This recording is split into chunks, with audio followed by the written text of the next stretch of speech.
Thank you, and welcome, Listener Nation. Thank you very much for being here with us today. We really appreciate it from your front to be here with us on a good morning, on a good morning Monday. Let's get it done. Let's make sure that we make this week a fruitful week for all our endeavors, for all that we want to achieve during this week.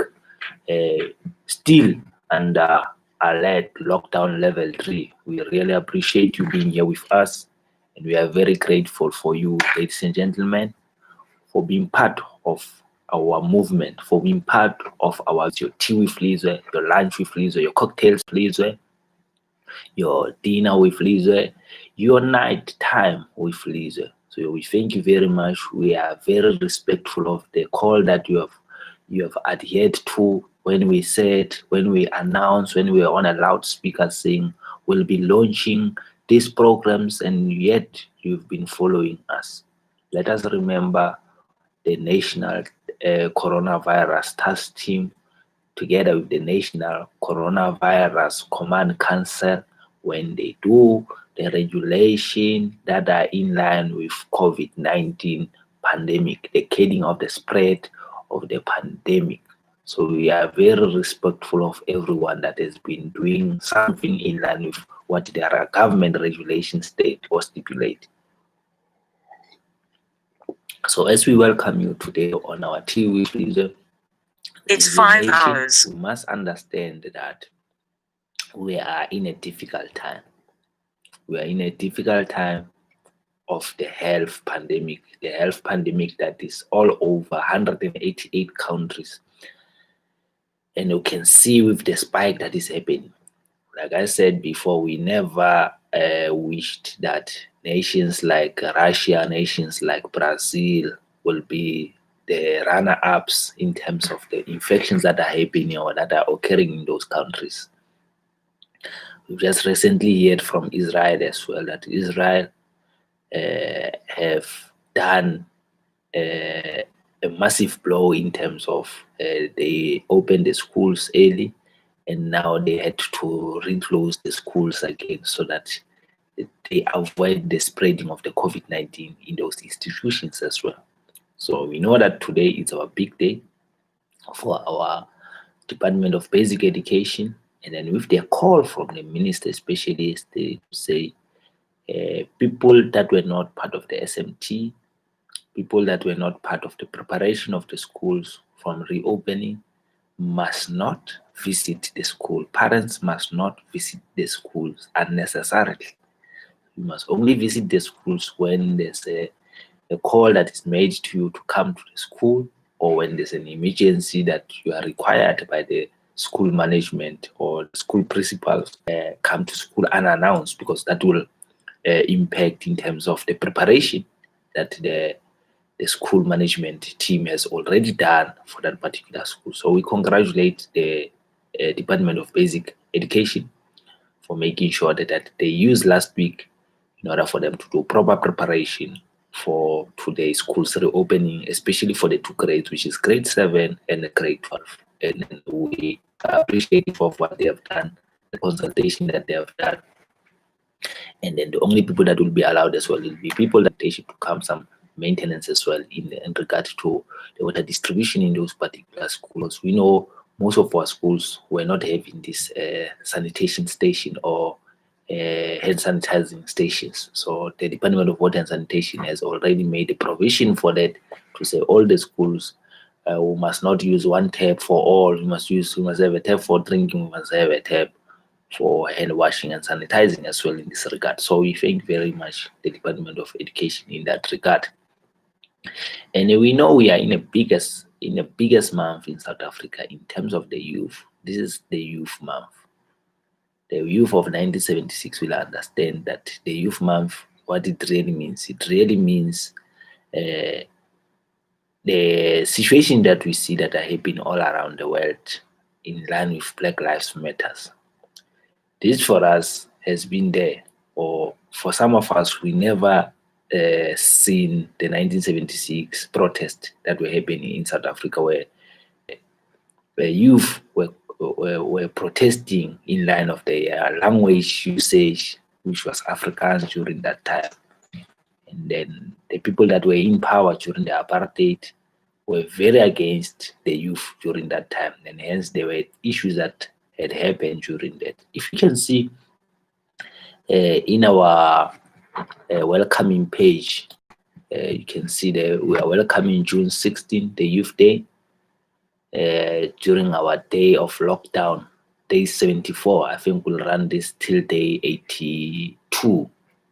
You can see there during the Soweto riots, there's a lady there and a brother that is carrying the body of a short student during those riots, which I think it was Hector Peterson in this case. So you can see the lady there. This is a picture that was took last year. It was took by my friend Mzianda. This is Mzianda used to be my roommate at the University of Johannesburg. And then a celebrity there was a friend of Mzianda. So Mzianda has done a very well, a good job, and we congratulate him for having a stalwart during the 1976 riots that was there. And then we're celebrating again of last week of the 95 years of our struggle icon, Ubabo Umlangeni. This is a great month for South Africans, especially the youth of South Africa, because we now must shape the country. We must give the country the direction that it must take in heading forward.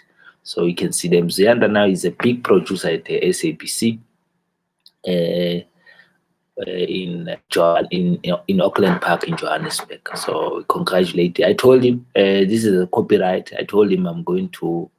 I need this authorization for me to use this picture, so he allowed me to do that. So thank you very much, Mzianda, for having a story that inspires the youth of today to say what you guys fought for, you have now achieved it, and then you are living the fruit, or you are living in an era where you can see that whatever you were nurturing during your 1976 riots, you can now reap the effects of it, because you've seen the country has transformed. The country is now in democracy. And this alludes us to another story that is happening all around the world, in your Germany, in your Italy, where people are taking to the street to support the issue of what we have started with as a minute of silence to respect the lost soul of George Floyd in America. George Floyd was brutally murdered, and then we know that his case will be heard today in the USA courts, where the 4 policemen will be in front of the court, and then they will be getting their sentencing. But we know most of them have been fired from the police services. The George Floyd issue has now surpassed the pandemic in terms of what is happening in the US to do self-testing in terms of them checking whether they might be having a coronavirus or the COVID-19 pandemic, because the issue that they were concerned with was the social distancing during this show as well, with the 8 minutes 46 seconds moment of silence in respect. And then we want to say the condolences, to pass our condolences to the whole nation, the whole country, the whole continent, in line with the Black lives that are taken. They're taken by people in power. They're taken by people who are supposed to protect us. And then we reiterate that from us, our platforms, we are against racism. And then we've seen your NGOs coming out as well. You're from your Nelson Mandela Foundation, the president of the ANC, now the president of the country, which is the Republic of South Africa, Mr. Cyril Matamela Ramaphosa, coming out as well, saying Black Lives Matters. What has happened in the US must never happen anywhere. You must never have policemen humane another human being because of the skin of their color. And this has brought a lot of things, because we started seeing some other people coming out, like the girls in Bishop's private school coming out as well, saying this is what is happening. People are treated based on their color. This is an unfortunate thing, that after 26 years of democracy, we still have such incidents like this in South Africa. I remember last week I made an example to say in Kronstadt during the 2000 when I was walking the street preparing to go back, heading back to Johannesburg. We had some white people that were driving a car and then shooting the pellets from the gun to us. People were just walking down the street. So that is racist in its own. And then I remember in 2000 as well, we had an incident where a student was taken from varsity, and then he was taken to a nearby area where he was pulled at the back of the buggy, and it was a person of color, like he was a black person as well. So he succumbed to those incidents. This is happening in South Africa in the year 2000. And then we had residents at universities. We had residents that were predominantly whites, where when you enter there, you'll ask community or in that residence. And there were names of those residents as well during the year 2000, 2001, 2002, 2003 to walk at night. You'll be afraid to go to those dormitories because you are afraid that you'll be assaulted. We had incident in 2000 where black students were beaten up at campus. So that used to happen in 2000 during our times. So you'll ask yourself before you can engage in a trip around the campus, before you can go and do your night studies to say, am I safe? So you'll have to do a risk assessment to ask yourself, am I safe? Am I in the right neighborhood? Am I just walking in a rough neighborhood because I'm a person of color or what? So we don't have to ask ourselves those questions.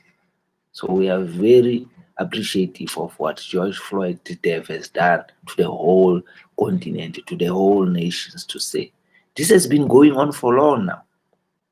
It has been going on for long. We want it to come to an end. It must end. We are the people. We are even the same blood veins. Our color must not determine our destination. Our destination must be determined by our skills that we have. So it is very imperative that we now look at these issues and address them country to country. We must not be judged based on our color to say I'm an illiterate, to say I'm a corrupt individual, to say I do not I must not have nice things. You must have nice things. Nice things, they come with dedication, they come with hard work, they come with other people are hit by luck. So you must never, when you see people having a lot of money or having a lot of assets, and then we just say they are corrupt, they are looting, or they are another part of the BEE scam or triple BEE scam. So we must never judge people. Never judge a book unless you get a second opinion, or you get because we have two sides of the story. You can hear people saying bad things about someone, but you need to sit with that someone and hear what their story is. So you need to hear why are they here? Who have made them to be here? What did it take for them to be there? Let us ask for that, because we'll have a lot of lessons that we can learn, and then we can self-develop as well from that regard. So we're saying our episode today is dedicated to Black Lives Matters. The 80 minutes, 46 seconds that George Floyd had to suffer at the hands of the police, at the hands of life. And this life was taken in the vicinity of 3 other police officers. And we are very appreciative of that person that took the video, because this had to be brought to light as well, that we cannot behave in this incident of Black Lives Matters, and then yet it is not captured, or it's just a mouthpiece. It must never be a mouthpiece. It is evidence piece this time. People are put, the policemen put their neck on someone. Take your leg off my neck. So that is what we want today. Whatever they say, whatever another person say because of the color, they must take their leg out of your neck so that you can be able to breathe, so that you can be able to flourish. That is what we are also. We are successful as a people of color. As blacks, we are successful. No one is going to determine how successful must be, how many assets, how many properties, which places must we go to, which places are only dedicated for us to buy houses. No, no one is supposed to do that. We determine our destiny. So please remember to put your comments in the subject that you want us to discuss going forward in the comments line. Like our videos, take a friend. Make sure that you follow us on LinkedIn. You follow us on all the social network platforms, your Instagram, your TikTok, being it your Twitter. We are all over. We are found in all the platforms. And then we want to say to you, let us respect each other. Let us give each other space. The work environment, Black Lives Matters as well. It's about language that the organization has put forward to say, we are an English medium company. Let us stop disengaging others because of the language, because we include our languages like Afrikaans dominates the work environment, especially in the engineering sector. We must be truthful about these things, because if we can't be truthful about this, there's no way where we are going. I remember Professor Lopsha said in one of the students who was presenting his final year project, there was a committee that was sitting of the professors from all around the university, and this guy wanted to do his presentation in Afrikaans, and Professor Lopsha told him, that is not the industry that you will be faced with out there. Yes, in South Africa you will survive, but in other countries, when you're supposed to work in other countries, you'll start to hear the bearing of what you are doing. So you start using English. Can we postpone your presentation? You'll do it tomorrow. This is the week of presentation. We'll allow you to go and ask and then translate your presentation into English, because the world environment out there is basically for a certain language. So let us abide by that. So, but when you get into the work environment, you tend to have people that are using the Africans to the advantage and disadvantage of other people as well. So we must bear in mind those issues. There are issues of concern. The other provinces, the other people from other provinces who have never done Afrikaans before, especially guys from the KwaZulu Natal, can't have a meeting with those guys because they don't know any language that, or any point that you are taking through when you're translating it in Afrikaans. You have to have a translator for that person. So let us bear in mind that the environment is now full of us. We've got a lot of engineers, black engineers. We've got engineers of color from your Indian communities, your colored communities. From your Chinese communities as well. We've got engineers that are coming from those areas as well. So let us accommodate. Let us be an accommodative environment. I remember in ArcelorMittal, when I worked there, we had an engineer that was coming from India. So how are you going to accommodate that person if you are only speaking Afrikaans in your meetings? Black Lives Matters. Accommodate people of color. We need to do that. So let us always, like I said, align ourselves with the National Coronavirus Task Team or Command Council in line with washing our hands with water and soap. Let us make sure that if you do not have the two, we use alcohol-based sanitizer. And then from that, we must make sure that when you cough into our elbow or a tissue. And then when we have a cough or a sore throat, we must seek medical profession. But before we do that, we must call them and make sure that we listen to regulations. And congratulations to the schools or the Department of Basic Education for rolling out their program of school reopening today.